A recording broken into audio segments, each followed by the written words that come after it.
Hello, ladies and gentlemen, and welcome back to a brand new episode of the podcast. Today, I wanted to invite Ben back onto the podcast because he and I have been working together about building his business to be stronger and better, coming out of lockdown and moving into this year. And also, I thought it'd be a good way to celebrate a little bit and catch up with him and see how his first year of being freelance has actually gone. And I think there's a lot of value in this episode, so thank you so much for coming back once again. And for those who don't know who he is, I'll let him now briefly explain who he is and what he does. Hi, I'm Ben. I create short, not necessarily short, but I create motion graphics and animations. So I've been freelance for almost a year now, as of April. Congratulations on a year, mate. Well done. Well done. Yeah, thank you. But Thank you. so welcome to the podcast. Welcome back. You were obviously have been on before. We discussed briefly, your background a little bit there, and I'll leave that link in the description down below. Those who are more interested. But I wanted to invite you back onto the podcast to kind of explore what the first year of your full-time career has been as a business owner. I mean, obviously, it's an interesting year because of us being in the middle of a global pandemic and all that, and that's still happening, and still happening there. But before we started, we were talking a little bit about growth, and I think for you this is going to be an interesting podcast to listen back on in the future, because from the last conversation we've had, it was kind of it felt to me as if you were at a crossroads. I think we'll get into like how our relationships kind of changed as well a little bit later. But I think for me, I mean, would you say you were at a crossroads? Would that be a correct assumption? I don't want to assume, so let me throw the gauntlet back to you in some way. Kind of. I wouldn't, not necessarily a crossroads, because I feel like I've got my main path that I'm following. It's kind of like, I don't know the best way to describe it in terms of roads, but like it's kind of just like an offshoot, kind of like where to go. Like I've got my main path, which is kind of the freelance standard client work, which keeps ticking over, and that's the kind of direction I want to go. But there's also these extra little side projects that I kind of want to work on, and so that it's not necessarily a crossroads where like I'm going to stop doing the motion side of things. It's that just like... No, of course. I mean, it's a, initially, a conversation that we had very early on was like, well, you're doing this client work, you're doing this, you're doing that. But, even if you have high level of demand for that, maybe that's not always necessarily always the projects you necessarily want to do, and etc. And just for the listeners' clarity's sake, you were one of the first people who I reached out about back in, I want to say December? Was it December? Like November, December, right? I reached out to you and was like, hey, Ben, I got this idea to do this kind of one-to-one coaching kind of, service that I've been now running for nearly a quarter, 3-4 months now. And, I've had what I would hope anyway, and you can, bounce in and say, what your thoughts on are in a moment. But, from what I feel from the clients who've told me, from semi-level of success in regards to what their expectations were moving in to it. But, for me, I kind of initially thought up the idea and was like, okay, well, I think I can help people with this, and I think I can, use my problem-solving mindset, so to speak, from a consultancy perspective to help people tackle their problems in their business, right? And I think that builds off what you were discussing as well about the two, the other revenue streams that we've kind of built together and helped you kind of get more clarity around. I mean, for me was like, what was your first opinion on when I reached out about the idea in the first place? Because obviously when we first met, it was simply just I think I was following Ed, and you had done some work for Ed, and then I reached out and was like, hey Ben, what's up? How's it going, man? I love what you do. Let's have a chat. And then we kind of did that for a couple of weeks and a couple of months, and then it kind of built up from there, really. I mean, what was your initial thoughts when I came up with the idea of having this one-to-one consulting service for you from a consumer perspective? No, I mean, I definitely needed just someone to talk to, that sounding board, that I'd like to think that coming from a marketing background, I kind of we bounce off each other quite well, and we share these same kind of ideas, but being made accountable was the main thing for me, being like, look, you said you're going to do this for next week, so do it. Don't know if I'm allowed to swear, but do it. Go for it, mate. Go for it. Swear, go on. There's no limits here.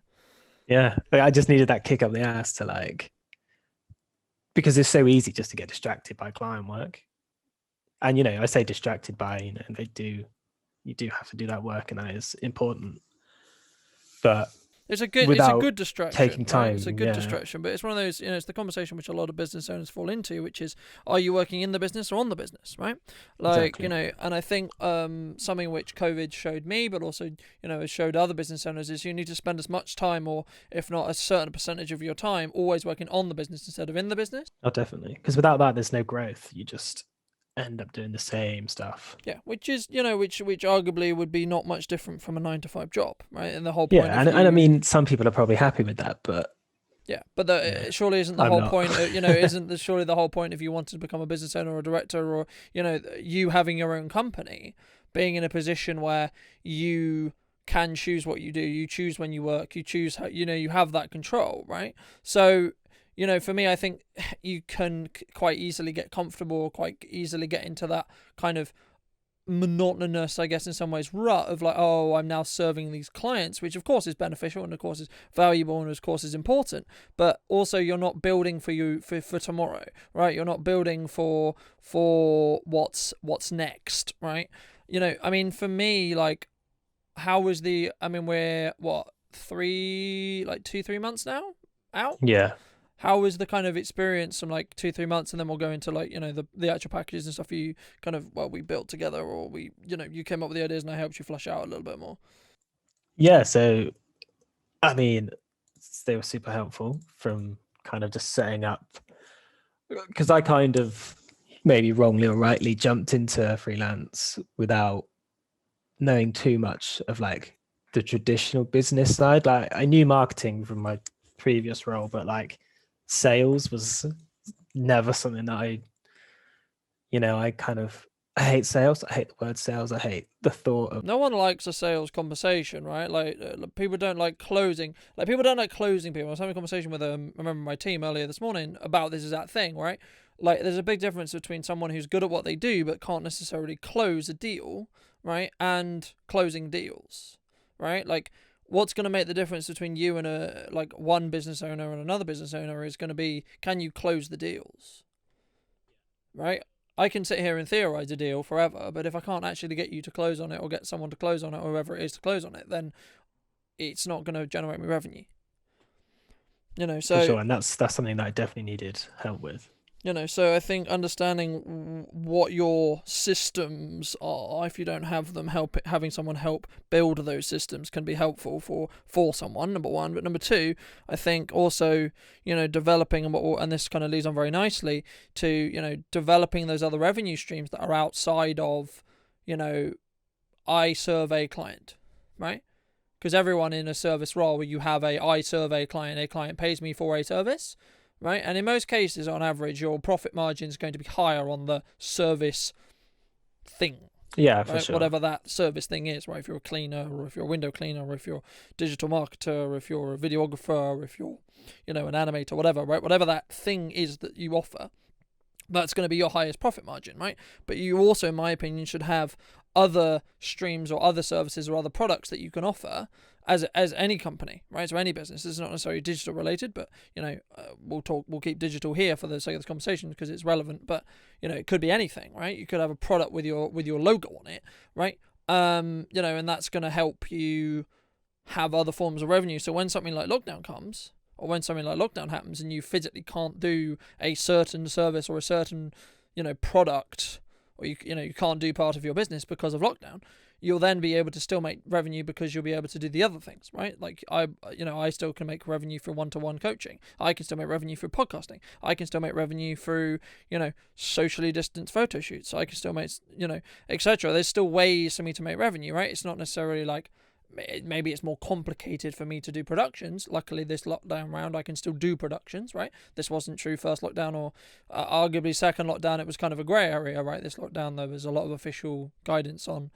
what could and couldn't happen, which was lucky and which was really useful as a business owner to know. I mean, I think also your business is in a very good place because no matter what lockdown, in most cases, you're very remote. Like, I don't want to speak for you, but like, is it very remote? And have you seen I guess, an increase in people wanting animated promotional videos or animated tutorials or animated, content, period.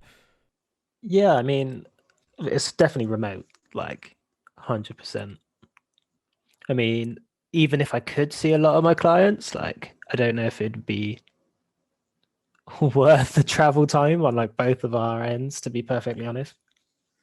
Yeah, I mean, again, a lot of what you do, you don't need to. And I think that the Zoom resolution or the digital resolution has only benefited you in the same way, right?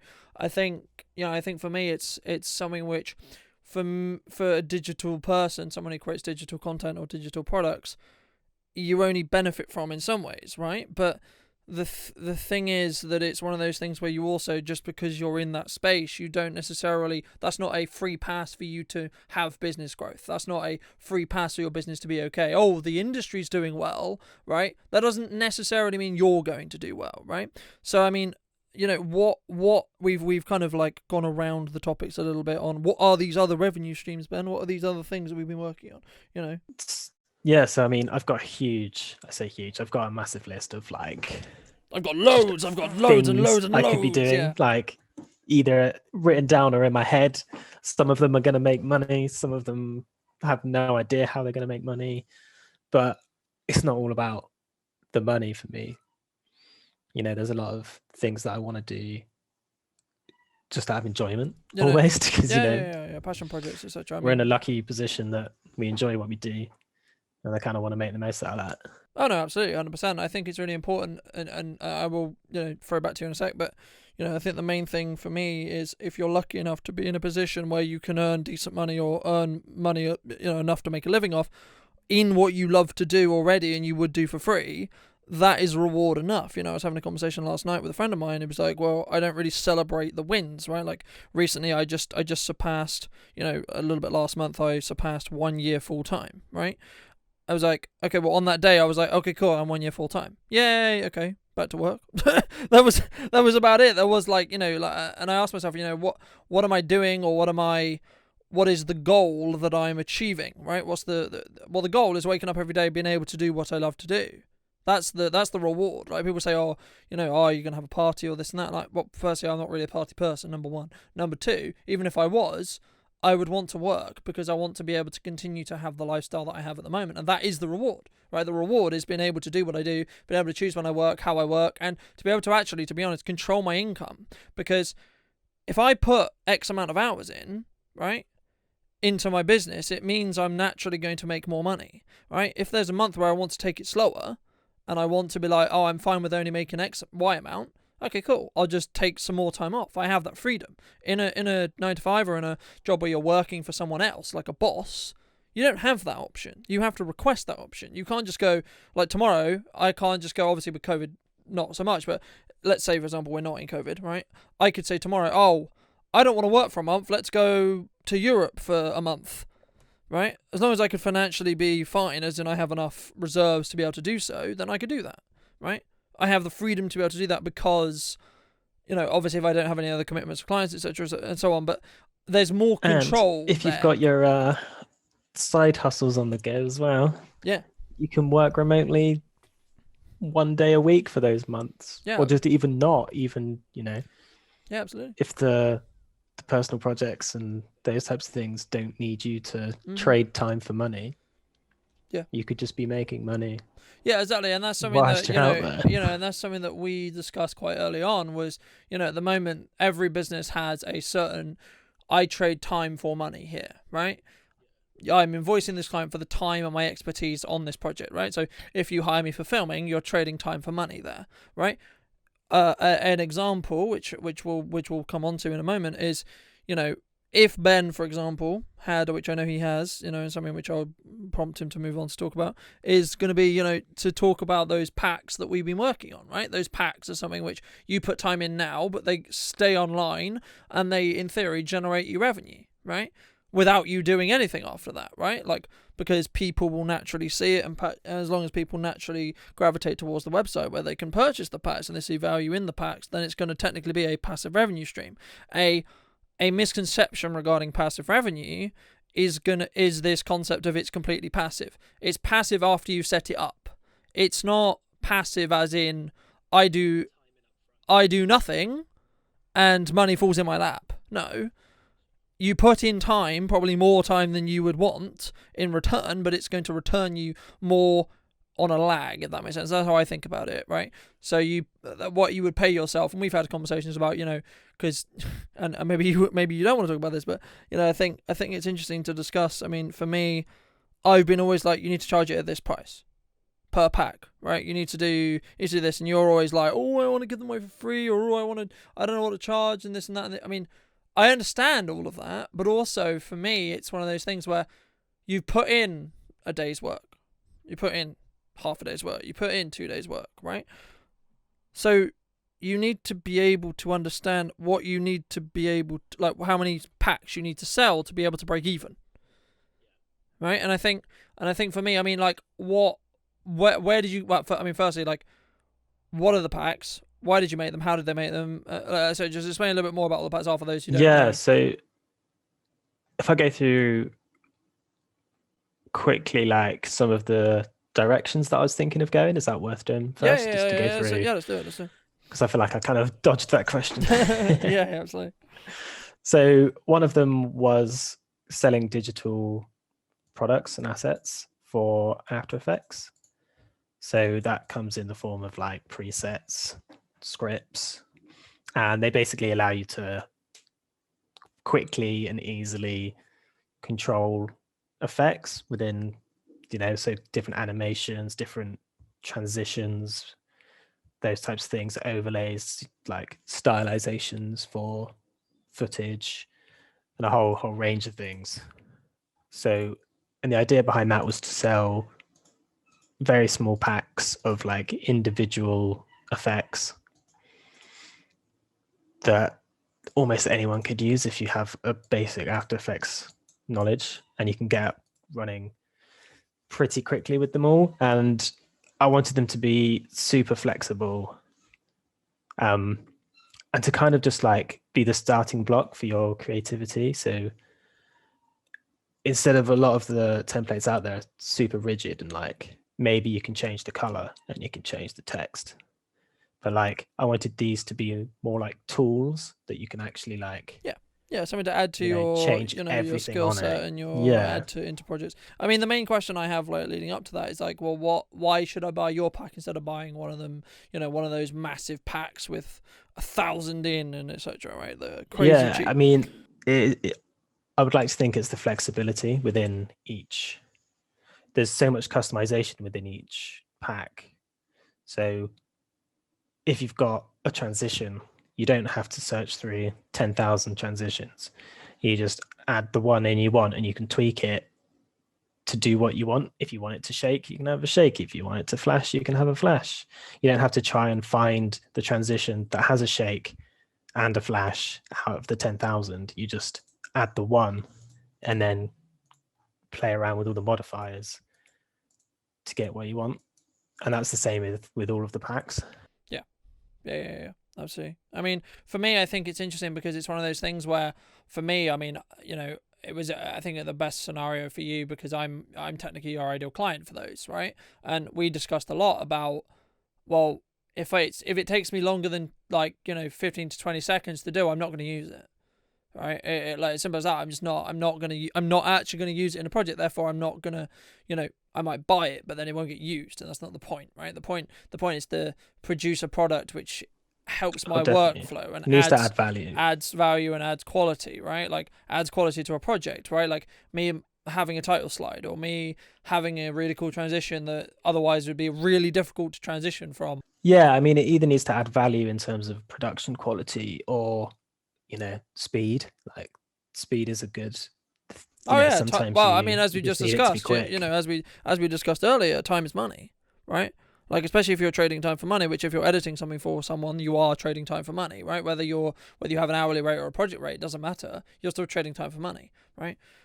So I mean, for me, the main thing, and then from like your side, it's a beneficial thing because you put time in now, as we discussed, and you benefit through that pack. But for me, like, it'd be interesting to hear kind of what what your hurdles are, what your challenges are when building that. Because I think for people who, a lot of my quote unquote following, I hate using that term, but a lot of the people who listen to the podcast and are, regulars of listening to the podcast, they are photographers, they are videographers, they are people who are starting in the creative field, but they will also, in their future want to make digital products, and I imagine will want to have a digital presence, whether that's an online course or whether that's presets or whether that's Lightroom presets or whatever it may be, right? Like, or even animation, something close to you, but obviously different in regards to like their style and such, right? So what, for me, I mean, the question there is what were your hurdles, or what are your hurdles in actually getting the pack page or the pack product off the ground? So thinking of like ideas for the packs was actually a lot easier than I thought. I feel like I've just got tons and tons of ideas. They all need to be fleshed out, but I feel like for me, the idea generation isn't too much of a problem.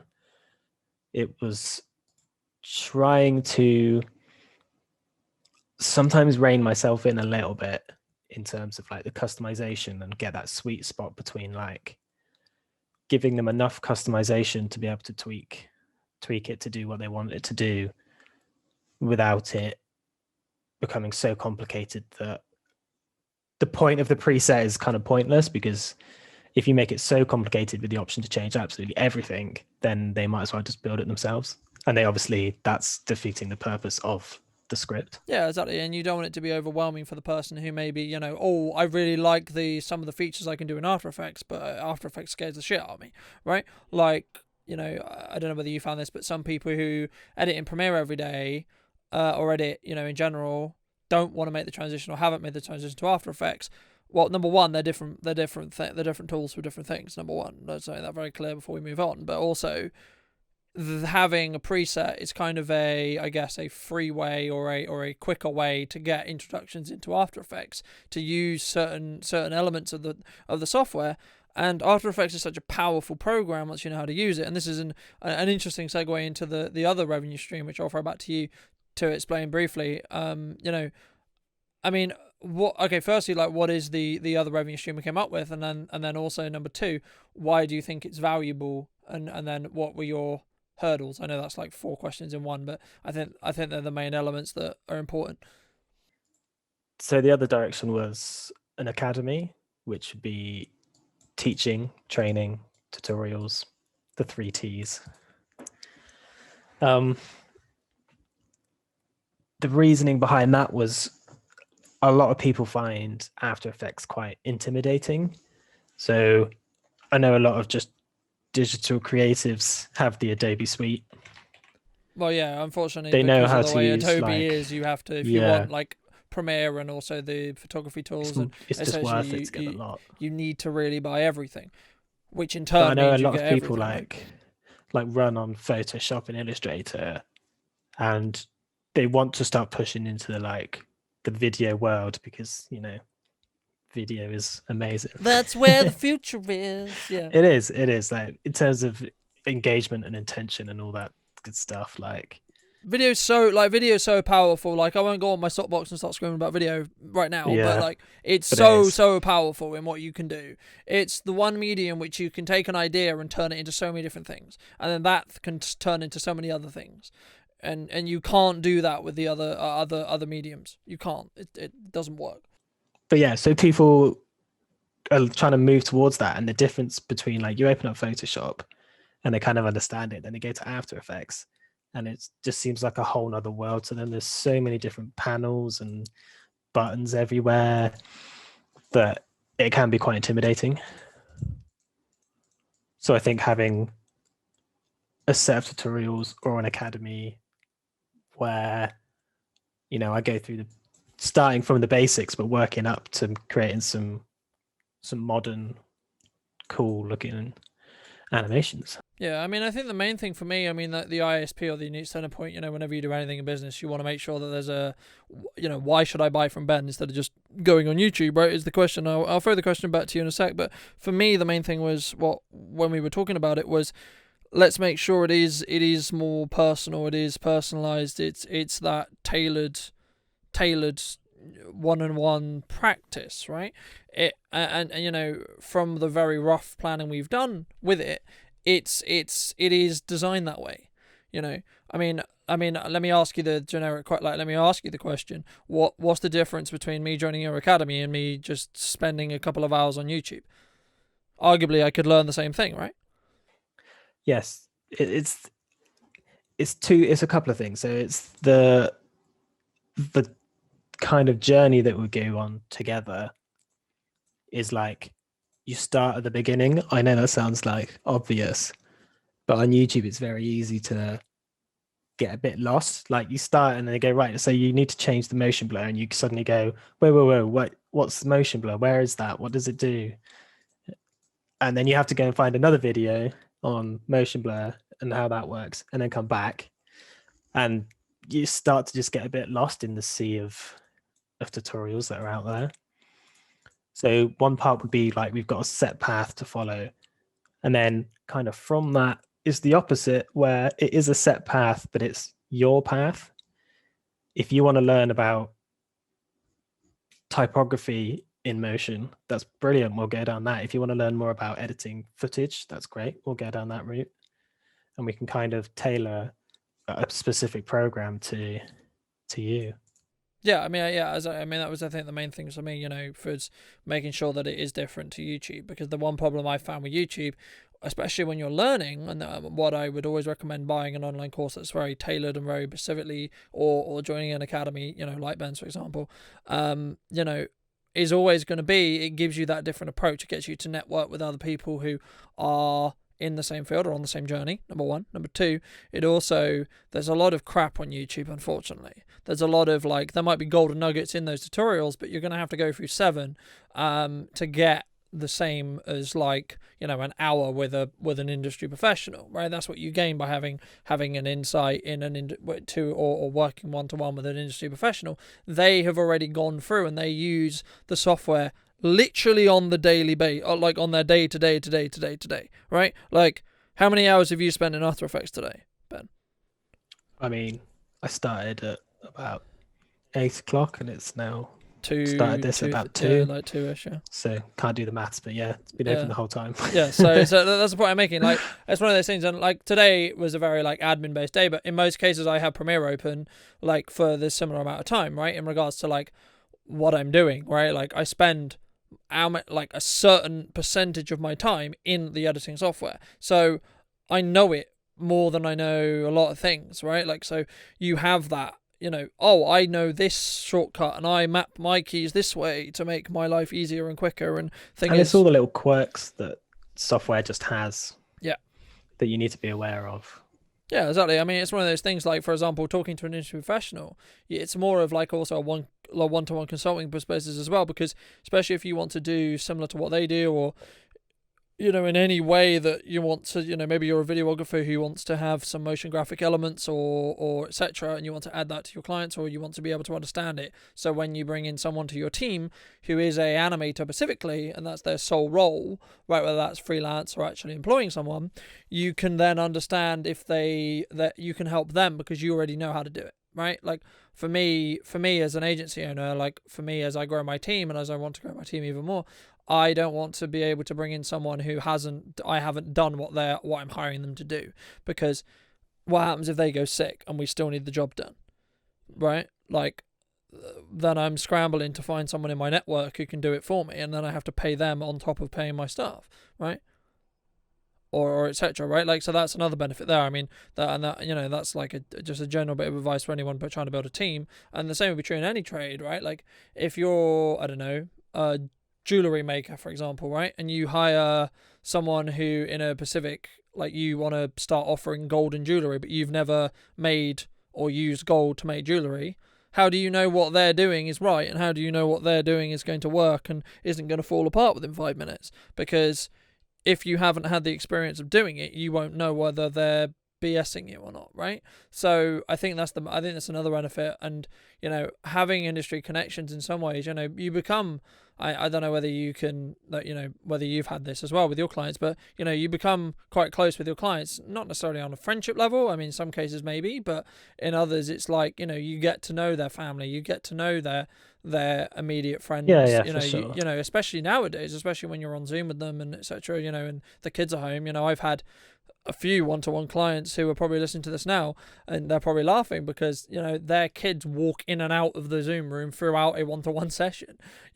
So and we were talking about when we were building your new ads, like your dog in our sessions runs up behind you and looks out the window and runs around. You can barks at all the squirrels. Yeah, exactly. I mean, for me, like some people who are very corporate were like, oh no, we can't possibly have that. That's very unprofessional. But for me, it's like part of your character, right? Like, and that's why I was like, and when we were building your like client acquisition ad, we were talking about, well, your dog's part of your personality, right? Like it's part of the quirks of your home office, right? Like if the door's open, the dog's probably going to run in at some point, right? Like there will be a point, and even in this podcast, you probably heard a dog at some point, so my bad. So there's it's one of those things where it kind of adds to the charm, I think, in some way as well. Like when you work with someone, because you get to know, especially in like a place like Salisbury, for example, where everyone is flipping everyone, right? Like I cannot walk through Salisbury, even now during lockdown, if I'm going to the office or whatever, or wherever I'm going, right? I literally will see at least one client every day. That it's nearly impossible for me not to see someone I know at least once. It's very rare that I have a day where I've gone somewhere and I don't see anyone. And the only reason why that normally is because it's really stupid o'clock in the morning or really stupid o'clock at night. That's the only reason, right? And there isn't actually a lot of surface people around. But the point I'm making there is you build this level of connection, and what you want to have is like, you want to be always able to grow yourself as a person. And that's what I think circling back to the academy can do for the right people, right? Like, yeah. My next question was going to be, you may not know the answer to this, but my next question was going to be, who are the right people, right, for the academy, right? Because I think there's going to be a certain person or a certain kind of person who may not necessarily be the right kind of person in regards to mindset. And how are you going to, I guess, because we haven't discussed this, so that's why I find it interesting, but yeah, how are you going to know or find out who the right person is, right, that you could work with from a one-to-one perspective? Because the thing is, the reality of the fact is, if you want to learn After Effects, you're going to have to be with Ben for a large period of time, whether that's across a month, across a week, across a day, across a year, whatever it is, you're still going to have to spend a lot of time with him, so you need to like him, right? Yeah. So how are you? So that's the first hurdle, isn't it? Yeah, yeah, exactly. I mean, how do you know? I mean, I'm sure you have a similar client kind of process as well, right? Like, how do you find? And the reason I ask is I think it's valuable to the viewer because it's a problem which I'm asked about all the time, which is how do you know if you can work with someone? I think you just get a vibe pretty quick from like a first phone call. I tend to anyway. Yeah. Like, maybe I am quite, I wouldn't like to think I'm that judgmental, but like from the first call, you can kind of get a vibe whether I think it comes. I think it comes with experience, right? It's not being necessarily judgmental, right? Because everyone's different. Every person's different. But you can like, for me, I think you need to be overly skeptical in some ways because, and for whatever reason, there's a certain percentage of people who really like what you do, really enjoy what you do, but maybe it's not the right time for me and that person to work together, right? Right, that may be not the right thing. Or maybe they expected me to be cheaper and I'm actually more expensive, or I'm cheaper or whatever, right? There is a hurdle in the way, right? Whether that's we're not the right people together. And then sometimes like personalities just clash, right? Like in general, it's just one of those things where sometimes personalities clash. Like sometimes I'm not the right person to work with you because I go about things differently and you don't want to go about those that way. That's nothing wrong with that. But the earlier, and what Ben's talking about here when it comes to like judgmental is not judging. We're not judging you as a person. We're judging our relationship with you. Yeah. Right? And we're saying, could we actually work with this person, or is it going to cause tension or going to cause stress? Yeah. Or gonna cause... And in a way, vice versa. Like, will they actually enjoy and get benefit and value from working with me.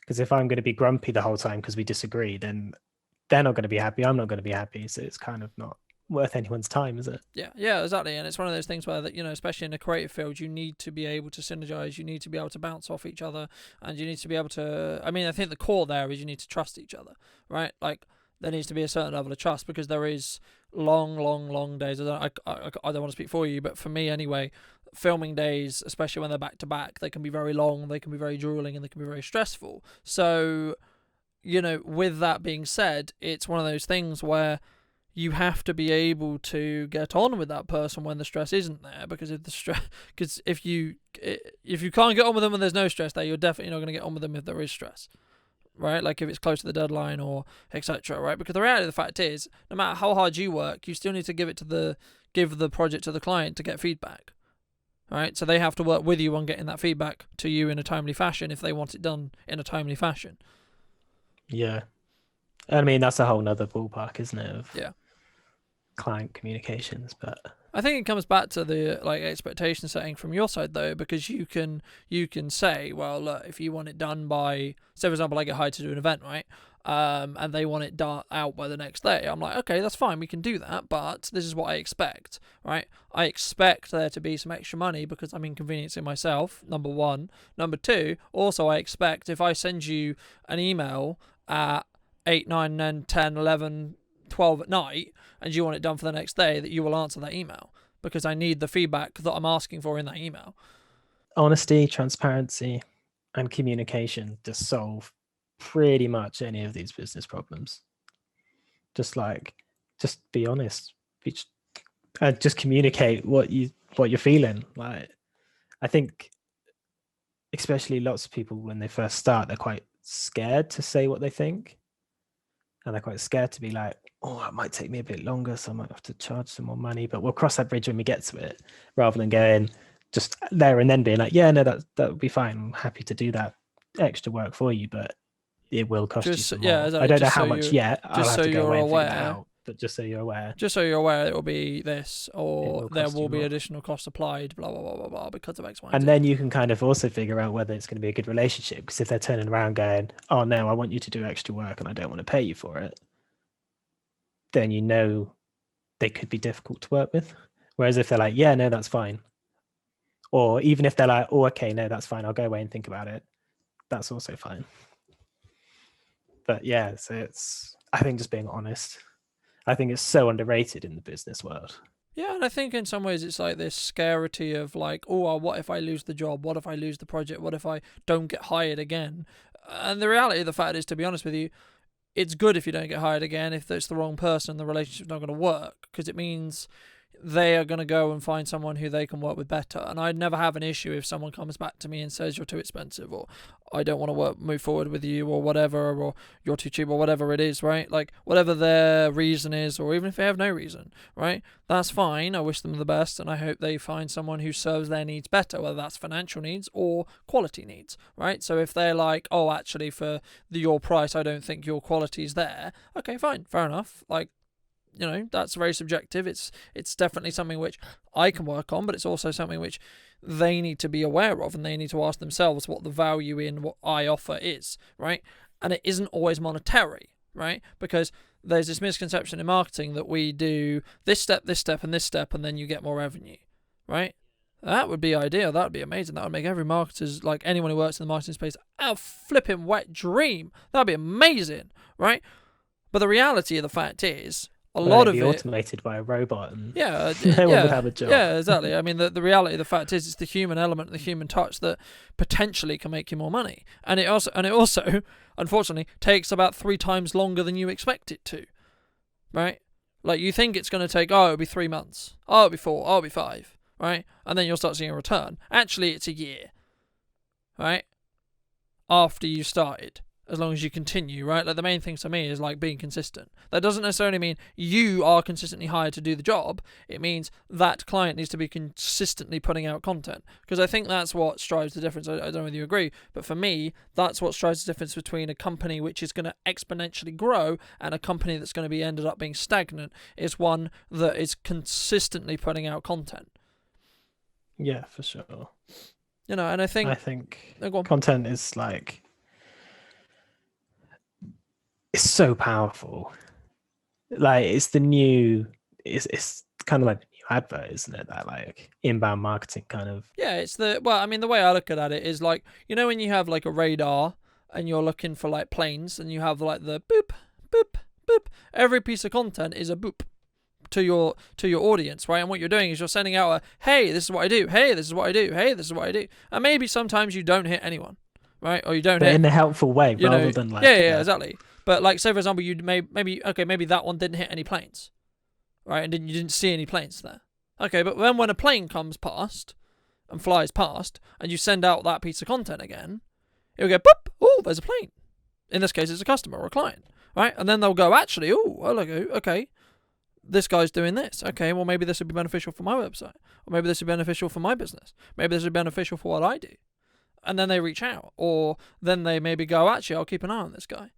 Because the thing is, like, people take these vanity metrics of likes, followers, comments, shares, blah, blah, blah, and they're all important to look at, but they're not the be-all and end-all, right? Because the thing is, you don't know. You actually genuinely don't know how many people watch your video content, because you don't know how many people, from a viewer perspective, like, yes, views go up and down, but you don't understand what those 100 views actually mean. Are they actually 100 people, or are they 30 people who watch the whole thing? And there's ways to find this out, but the thing is, like, some people will dip in and out of your content, and then they'll actually become a customer because they consistently see you still posting, and they remind, and the content is a reminder that you exist. And at that point in time, when they first found your account or found who you are, it may not necessarily be the right time for them. They may not need video, they may not need animation, they might not need a podcast, they might not need one-to-one help, right?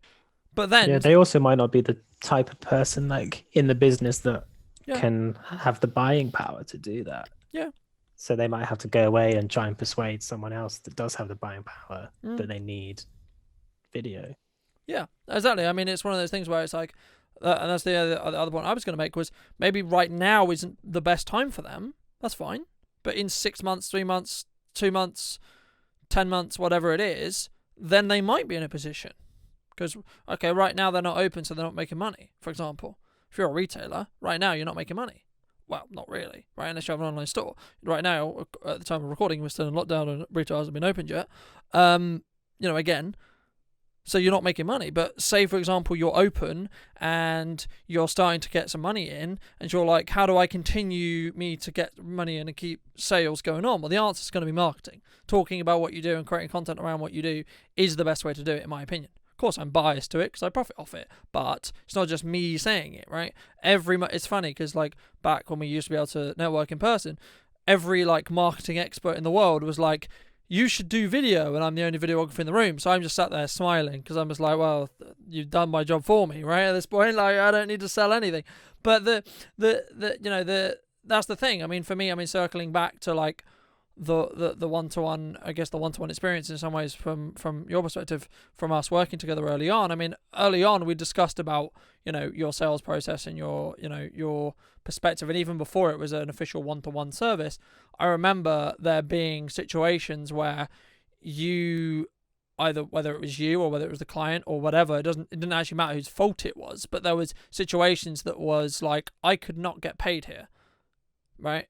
Or I could lose this project here. And, what advice would you give to people who are like, I want to put my foot down here because I feel like they're taking the piss a bit, but I'm worried or I'm scared or I'm concerned that they're going to take it, like the client or whoever it is going to take it badly.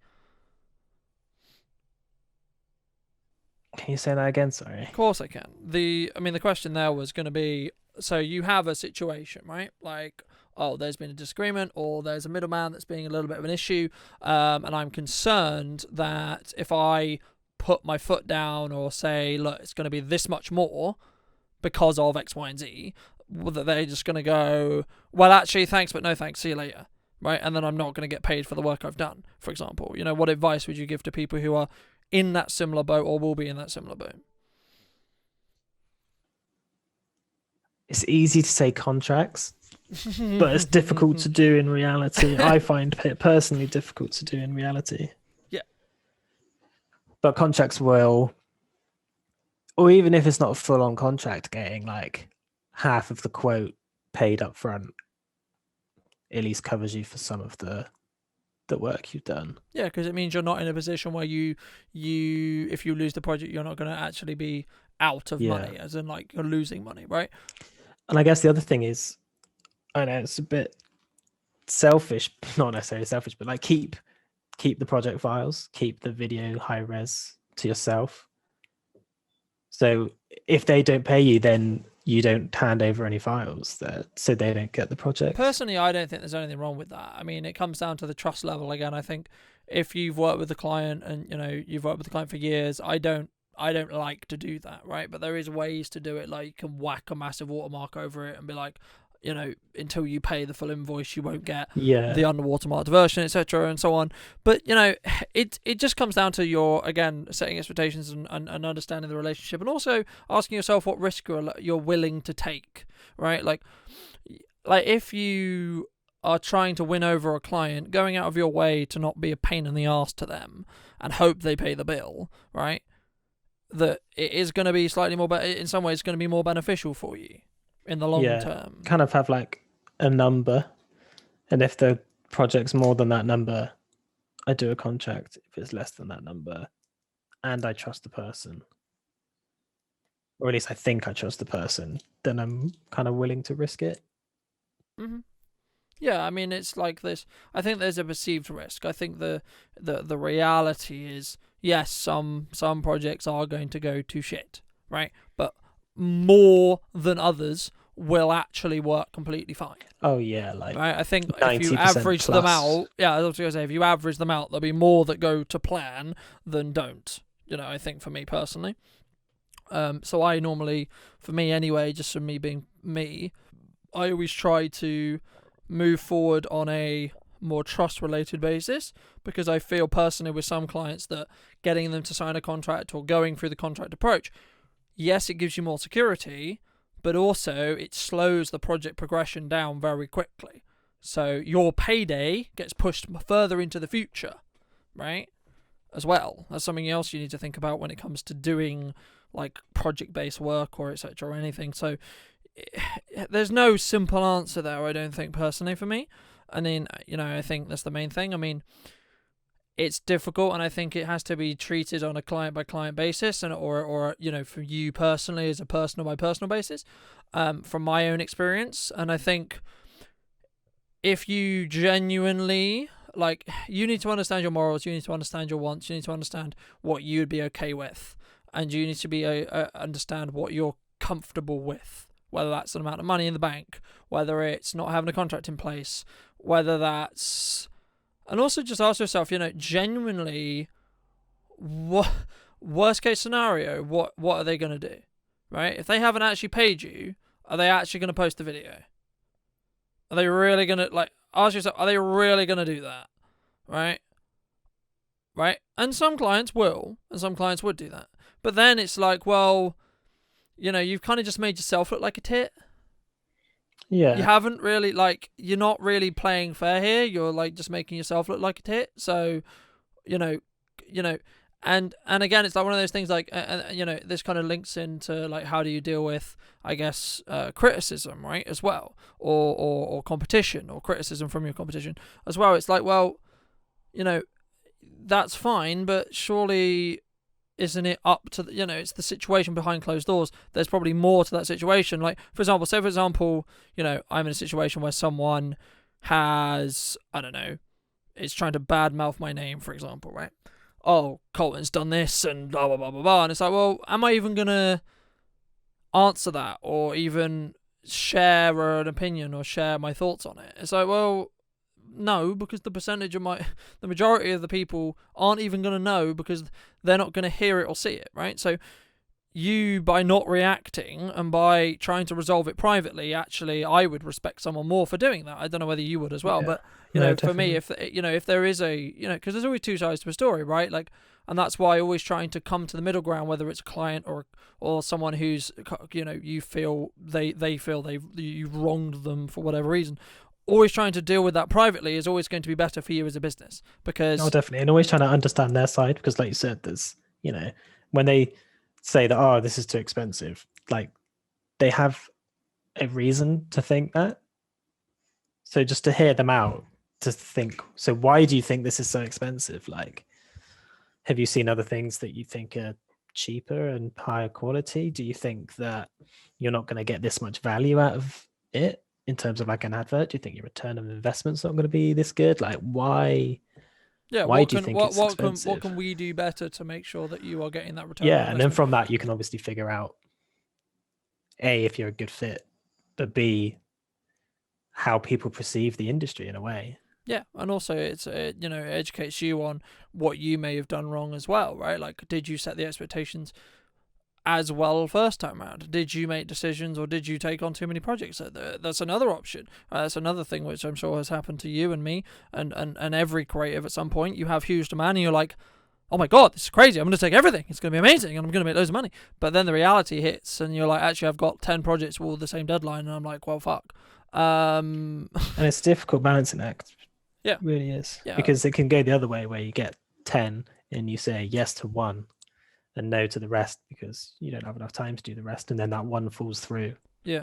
And then you're like, well, it's like, well, this is fun. I need to, and that's why I think understanding what your limits is, and in some ways pushing your limits outside your comfort zone regarding how many hours you work or how fast you can work or how quality you can work or what you do is always going to, I guess, help you build a bigger and stronger business, because you'll push your boundaries personally. Like, that's what I've found anyway from it, like being a business owner. It's something which I've always wanted to push myself further, and every project I always put my weight behind, no matter what the budget is, right? So, I work with smaller budgets, medium-sized budgets, and larger budgets, and it's like, either way, I'm still going to put, if it's like, oh, you actually only have 2 hours shooting, okay, well, let's see, how good can we make this video with only 2 hours shooting, for example? Yeah, no, right? Definitely. As opposed to like, oh, it's only 2 hours of shooting. Oh, well, we can't do that because we've got 2 hours, so I'm not going to do that.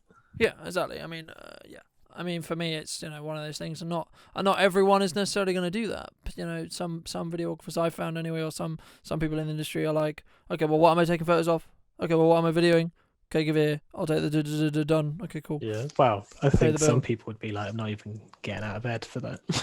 Well, yeah, and that's fine, and that's about understanding where you are as a business owner as well, right? Like, there is some projects that are now getting too small for me, even for me. It depends. It also depends on where I am. If I need to make cash flow, I'll take every project, no matter how small. Because if I can knock it out in 3 hours and I know the quality is going to be really good, then it's technically worth me doing, right? If I don't really need to make the money and it's like, well, actually the project's not very interesting, I don't really want to do the project, it's not really something I get fired up about, then I'm not going to do it. I'll either refer it or say, actually, I can't, sorry, right? Or actually, I'd rather not, sorry, right? And there's nothing wrong with that. It's about understanding where you are and understanding kind of where you want to be and where you are and what your goals are and do they align. And something which a good friend of mine said in a networking meeting was, you need to ask yourself, does this project or does this thing you're going to spend money on help your boat go faster, right? Or not, right? And that's the question, right? Like, you need to ask yourself, does it do that, right? Everyone has some level of financial goal. Right, I want to hit this year. I want to hit this month. I want to hit this, so on, so on, so on. So how does it help you do that? Arguably, a project that takes 3 hours, 4 hours, 5 hours, whatever, that pays you higher than absolutely nothing. Right? Obviously, there's some that are like, okay, well, this is taking the piss now, but that's your decision to make. That's your judgment call to make. I think for me anyway, that's the main thing. And I think also expecting or explaining to clients if there's going to be a price change, where that price change is coming, when that price change is coming, and why that price change is coming. Right? That just comes back to being that honest. Yeah. And with communication, doesn't it? Yeah. Yeah. Absolutely. I think it's so underrated. Yeah, so I think you'll find if you are completely openly and transparent with how you run your business, you'll actually get more business. Oh, for sure. Because people know where they stand as well. There's no like... Yeah, it's like, well, okay, well... When you do charge them more, they go, oh, yeah, he told me he was going to do that. Just like, oh, yeah. What the hell is this extra line item on my invoice? Yeah. It's like, no. They Yeah, know. They're well aware from the beginning. yeah, exactly. I mean, I said from when I initially quoted you on the 1-to-1, I was like, look, because you're the first one, I want to do it for this. Normally it would be this. I'm looking to charge this, and then as we By move, this date, it will by go this point, it to will, this number. by this date, it will be at this price, right? So you knew that, right? So there's never going to be a situation where you're like, what the fuck, Colin? Right? Why is it double the price? What the fuck, Colin? Like, because I told you from the point day one that this is the plan. This is what I'm planning to do. So it's about setting those expectations, and also, again, yeah, as you say, being honest and being transparent. I think for me, and I'm aware of time, so I want to wrap up soon. But I want to throw the question or the point to you. Do you have anything that you like, a question you would want to ask me? Because I like to throw them on the end to see, is there a question that's popped into your head perhaps, or there's a question that is burning inside you to ask me, or not? There may not be, or a topic which you want to throw in to discuss for a couple of minutes just before we wrap up. Can't think of anything actually. That's fine. There's never a necessarily a you have to think of a question. It's just more because I've had interviews like this where I've had a question halfway through and I'm like, which I really want to ask that, but I don't want to seem like I'm coming across in the wrong way, and etc. etc. etc. But yeah, so no, absolutely. I mean, thank you so much for your time as always. And no worries. for those people who may be interested in hearing more about the academy, and or the packs, or hiring you for client work, or just seeing some of your work, where's the best place for people to find you? So you can find me on Instagram at bennewton.motion, or you can go to www.ben-newton.co.uk. Awesome. And everything could be, there's a link to the website from Instagram, but yeah, everything's kind of well signposted once you're there. Any final thoughts? Final comments? No, not really. Well, we'll end it there. So thank you so much for joining me once again, ladies and gents, and yeah, I'll see you very, very soon. Thank you so much for joining me once again, ladies and gents. I hope you did enjoy that little interview, or not so little, depending on how you think about it, with Ben. And I hope you took some value from it. And I think it was interesting to explore kind of how me and him see client acquisition and client expectation setting, and doing our best in this new, exciting, brave world that we're moving into as we both learn to be better and stronger business owners moving forward as well. So yeah, and if you're not learning and you're not getting better and trying to better yourself as a business owner, then I would recommend and I would invite you to do so. And there's many ways in how you can do that, but yeah, I'll be back very, very soon to talk about some new exciting topics on the channel. So thank you so much for listening and joining me once again, and I'll see you very, very soon.